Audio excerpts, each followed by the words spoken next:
Welcome friends, this is Vairava Palanichamy. We have been talking about the competitive exam strategy. So today's topic is avoid reading new subjects before exams. Why we say new subject should be avoided just before exam.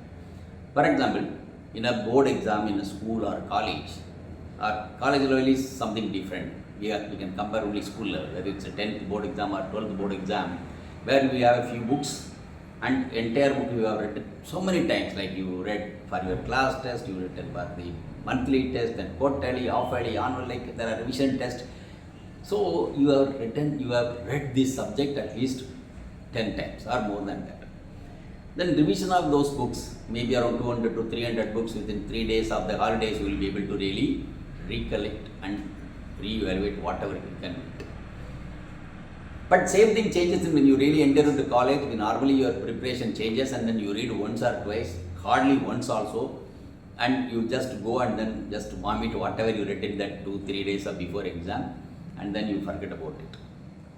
But competitive exam is totally different compared to these board exams of 10th and 12th. You should understand it, because though there is a specified syllabus, but the preparation strategies, preparation of books are vast. Minimum it's about 15 books to 50 books, like 15 books to 50 books. Will it be possible for a person to really do a new book reading before exam? No. There are now type of students we can see that aspirants we can see that. There are people read for only 6 months. There are people read for a year. There are people prepare for 3 years, and people read since their school days. But when you really take the total syllabus, if you take 1 year of preparation, I always tell people, you prepare up to 9 months or 10 months of that your preparation, the first reading. But next 3 months, you really make that to revise the subject. In fact, one of the videos which I spoke, it was about revision of subject is very, very important for any competitive exam, because our human, the brain is like that. We really forget things in 24 hours and then a week or month or something like that. That's a status our brain is. Suppose if even our brain keeps everything in your mind, and then there will be trouble for you also in the humanly impossible for a person to keep up all these memories also. So it's a boon for every human being to forget things also. That's good thing. So we forget bad things and good things also together. But anyhow, you want to cherish something good, then you keep it. You don't want to cherish it, you forget about it and all, you just walk away and then go ahead with your life. But competitive exams are not like that, because you have to keep it in memory and recollect it, remember it, and then you have to really reproduce it in your papers in a very systematic way. The questions being asked in a very different way. It is not the way you studied in school or college level. There were questions at a very, very direct level. But here it's not direct. Very few are direct. Most of the questions are indirect and inference and your opinion. All these things you have to prepare in a very, very different way, so that you are able to really answer those questions in a better way. So it's not direct. You have to think before answer it. Okay, when you have to think before answer it, the assimilation of the subject takes lots of time. It's not single reading. The single reading will not be sufficient for you to really keep those points intact as per the memory plan which we set. If you read any book or something like that, you can keep maybe 90 to 25% for some time, months together, but remaining all forget about it. How it's possible for a person to write an examination with one reading? It's impossible. So you should avoid reading a new book. That's what the reason we say that whatever the period, whether you read 1 year or 3 years or 6 months, keep a time frame for a recollection or your revision. Why we say, if you read a book till last minute, you don't have a time to revise your subject. Now problem is, 1 book or 2 books you read, you have really read more than 10 books. I said 15 to 50 books, maybe 20-25 books. But will it be possible to really finish it off? No. So always we say that first reading, your book.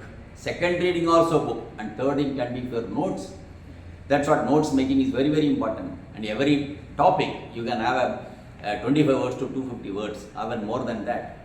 So it will be useful in your small writing, medium writing and big writing and essay writing. All the concepts it will be useful. Any subject. You take history, geography, social science, environment, all these subjects in your main preparation and interview preparation, all these things, these points will be very, very helpful. So when you are making point, you ensure that particular question, if the question is asked in a short format, you have to write 50 words, you should be able to really do it. And 250 words also you should be able to do it. And 1250 words in an essay. So how you deal with it? So you have to make a points so that you can elaborate it. So these points also for a recollection, only last minute you can do it. But immediately after first reading, if you go through these points, you will not be able to recollect those points, how many points you read in your book. It takes time. Because first memory and second memory, there's a gap. Okay. First reading and second reading, there is a gap. Why we compare memory and reading? Because it's like a short span of time, short span of memory, that's different. But you read second time, the memory span goes up. And when you really read your notes, the points which you are keeping it, what happens is reinforced memory, second time you read the book, those points will be recorrected and it can be incorporated in your answer. So it's like, if you really read a first reading and go through notes, there may be a problem for you. But first reading and second reading and third one your notes, and you will be able to really correlate these points of notes you have taken with your book reading.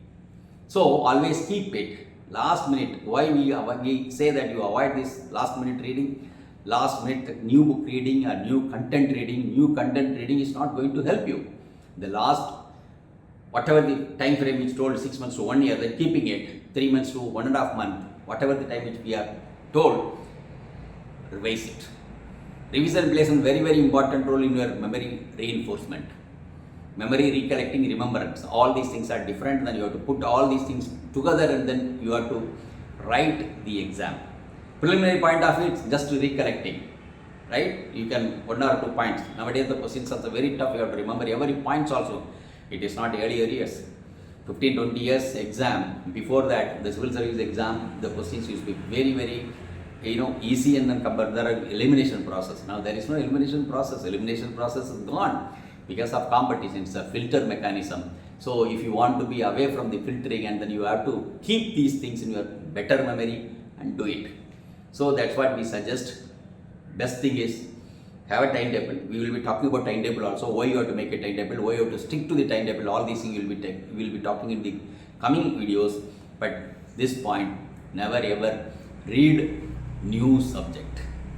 Why it's important is because the new subject reading will spoil your reinforced memory, which is supposed to be read before exam, which has to be recollected before exam for a cementing long-lasting memory.